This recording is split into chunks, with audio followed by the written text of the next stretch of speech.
আজকে আমি যেই চিকেনটা বানিয়েছি কোনো দিন এরকম চিকেন বানাইনি। সেটা হচ্ছে পেঁয়াজ বেরেস্তা নারকোলের দুধ দিয়ে চিকেন। আর এত টেস্টি, এত সুস্বাদু হয়েছে, সবাই চেটে পুটে খেয়েছে আর সবাই খুব খুব প্রশংসা করেছে জানো।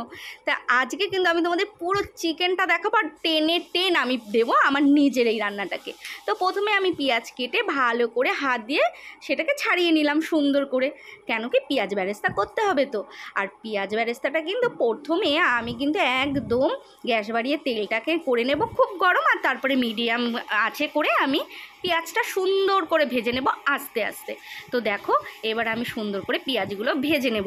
আর জানো পেঁয়াজগুলো মিডিয়াম গ্যাসে ভাজলে একদম মচমচে হয় আর দেখতেও সুন্দর হয়, একদম মানে কালারটা যে কি সুন্দর হয় সেটা তোমরা একটু পরেই দেখতে পারবে। তো এই পেঁয়াজ বেরেস্তা দিয়ে আর নারকোলের দুধ দিয়ে যেরকমভাবে আজ আমি চিকেনটা বানাচ্ছি এরকমভাবে একবার করে খেয়ে দেখো, সত্যি বলছি ভীষণ ভীষণ ভালো লাগবে। তো যাই হোক, এবার হচ্ছে আমি ভালো দিদিকে বললাম একটু আমায় হেল্প করে দাও, একটু আমার নারকোলটা কুড়িয়ে দাও। তো ভালো দিদিও আমায় হেল্প করে দিচ্ছিল। আর এইদিকে আমার পেঁয়াজ বেরেস্তাটা হচ্ছে, কারণ হচ্ছে অত তাড়াহুড়ো নেই, আজকে আমি চিকেনটা মন দিয়ে খুব সুন্দর করে আমি চিকেনটা করব। আর এদিকে হচ্ছে গ্যাস মিডিয়ামে রেখে পেঁয়াজ বেরেস্তাটা আমি সুন্দর করে করছিলাম। আর এদিকে তো দিদির মোটামুটি কিছুটা নারকোল দিদি কুচি কুচি করছে, কারণ এটা আমি ভেবেছি কাল পরশু ছোলার ডাল বানাবো নারকোল দিয়ে, তাই বললাম হাফ মালা তুমি আমাকে পিস পিস করে দাও আর হাফ মালা তুমি আমাকে কুড়িয়ে দাও, কারণ দুটো দুরকমভাবে খাবো।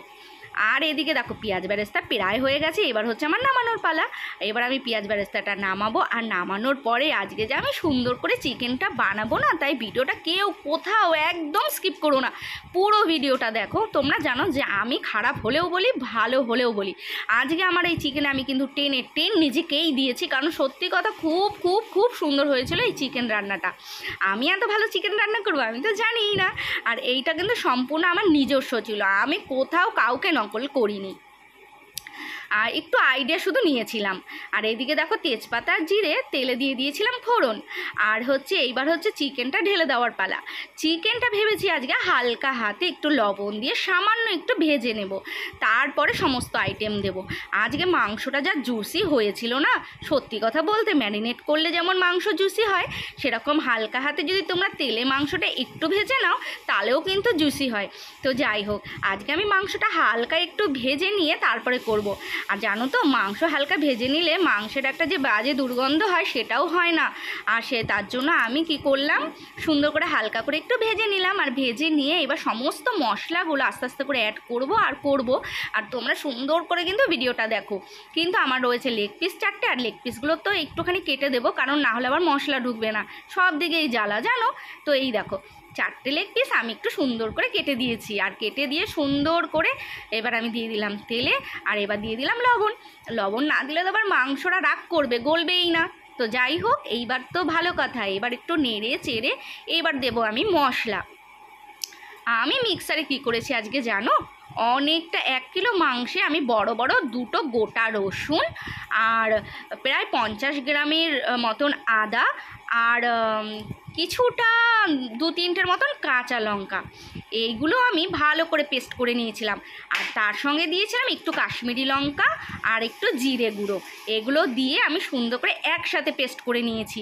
এবার তো আমি মশলাটা দিয়ে দিলাম, আর দিয়ে দিলাম কিছুটা হালকা কাঁচা পেঁয়াজ, মানে বলতে পারো অল্প একটু।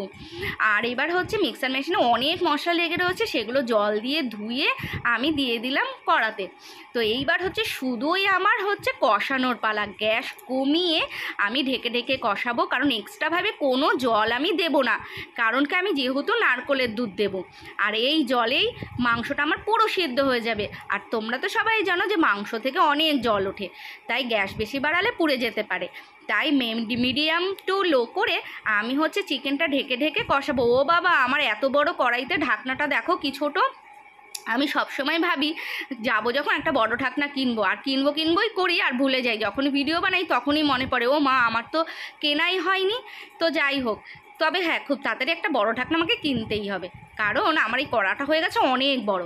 আর এইদিকে দেখো একটু কষিয়ে নিয়েই যখন কাঁচা গন্ধটা মশলার চলে গেল, দিয়ে দিলাম পেঁয়াজ বেরেস্তা, আর এখানে 2খানা বড় বড় পেঁয়াজের বেরেস্তা করেছিলাম, আর দিয়ে দিলাম ভাজা আলু। আর কি, এবার কিন্তু বেশি নাড়াচাড়া দেবো না, এবার হচ্ছে আমি শুধুই ঢেকে মাংসটাকে রেডি করব। তো দেখো আজকে যে মাংসটা কি সুন্দর হয়েছে, আমি তোমাদের কি বলবো। প্লিজ তোমরা করে বাড়িতে খেয়ে দেখো, আর আমাকে কিন্তু অবশ্যই কমেন্ট করবে যদি তোমরা আমার রেসিপি ফলো করে বাড়িতে বানাও, আর আমাকে জানাবে তোমরা কে কেমন খেলে। তো এই দেখো কালারটা কি অসাধারণ হয়েছিল। আর জানো আমি যখন মশলাটা পেস্ট করেছিলাম তখন আমি 1 চামচ গোলমরিচের গুঁড়োও দিয়েছিলাম, কারণ কাশ্মীরি মির্চিতেরও কালার হয়, অতটা তো আর ঝাল হয় না, তাই ঝালের জন্য দিয়েছিলাম কাঁচা লঙ্কা আর দিয়েছিলাম গোলমরিচ। এবার তো আমার কষানো ভালো হয়ে গেছে। এবার আমি কিছুটা নারকোল নিয়েছি, এবার নারকোলটা ভালো করে জলে গুলে সুন্দর করে চিপড়ে এবার হচ্ছে এই দুধটা আমার দেওয়ার পালা। আর এই দুধটা দিলে জানো তো খুব টেস্টি হয়। তোমরা কিন্তু এরকমভাবে নারকোল দিয়ে একবার করে খেয়ে দেখো। আর কি বলো তো, মাংস আনলে আমি সবসময় ট্রাই করি নতুনত্ব কিছু করার, আর আজকে হচ্ছিলো সবচেয়ে সেরা মাংস রান্না। আর তার জন্য আমি ভাবলাম না অনেক ভিডিও আমার এরকম গ্যালারিতে পড়ে থাকে, কিন্তু ভালো না হলে আমি আর ছাড়তে চাই না, দুঃখ পাই, তাই আর ছাড়ি না। কিন্তু আজকে ভাবলাম এত যখন টেস্ট হয়েছে আমি ছাড়বো, তাই ছেড়ে দিলাম। আর মাংসটার কালারটা বিশ্বাস করো কি সুন্দর হয়েছিল, তোমাদের কি বলবো।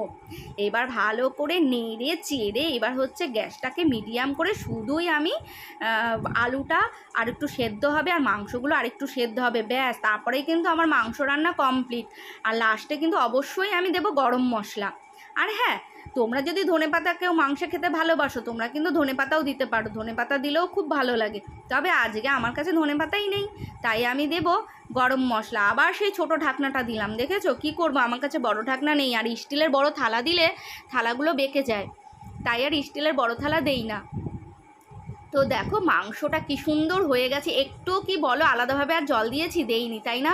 আমি তো শুধুই ওই নারকেলের দুধটা দিলাম, আর তাতেই দেখো কি সুন্দর একটা সুন্দর কালার। আর কি বলবো বলো তো, মোবাইলেও এত ভালো কালারটা হচ্ছিল না যতটা বাস্তবে হয়েছিল। তো আজকে মাংসটা সত্যি আমি রান্না করেও খুব খুশি, আর খাইয়েও খুশি, নিজে খেয়েও খুশি, আর তোমাদের ভিডিওটা দেখিয়েও আমি খুশি। তো তোমাদের কিন্তু আজকে যদি ভিডিওটা ভালো লাগে সত্যি তোমরা কিন্তু আমাকে জানিয়ে যাবে। আজকে আমি পাশ করেছি, আজকে আমি মানে এত সুন্দর রান্না করবো আমি ভাবতেই পারিনি, তার জন্য মনে হচ্ছে বারবার তোমাদের বলি যে তোমরা প্লিজ একবার এরকম করে খেয়ে দেখো। অসাধারণ হয়েছে আজকে আমার এই চিকেন রান্নাটা, আমি তো খুব খুশি হয়েছি জানো তো। তো এই দেখো মাংসটা বেশ সুন্দর গলে, তো যাই হোক অলরেডি আমার কিন্তু রেডি, আর আমি এবার নামিয়েও দিয়েছি। আর এইবার তোমরা দেখো যে কালারটা কত সুন্দর, একদম পরিপূর্ণ টাইপের একটা চিকেন রান্না, তাই না? খুব সুন্দর হয়েছে, খুব ভালো হয়েছে, বারবার এই কারণেই বলছি সত্যি ভালো হয়েছে। তাহলে আজকে কিন্তু এখানেই শেষ করলাম, টাটা।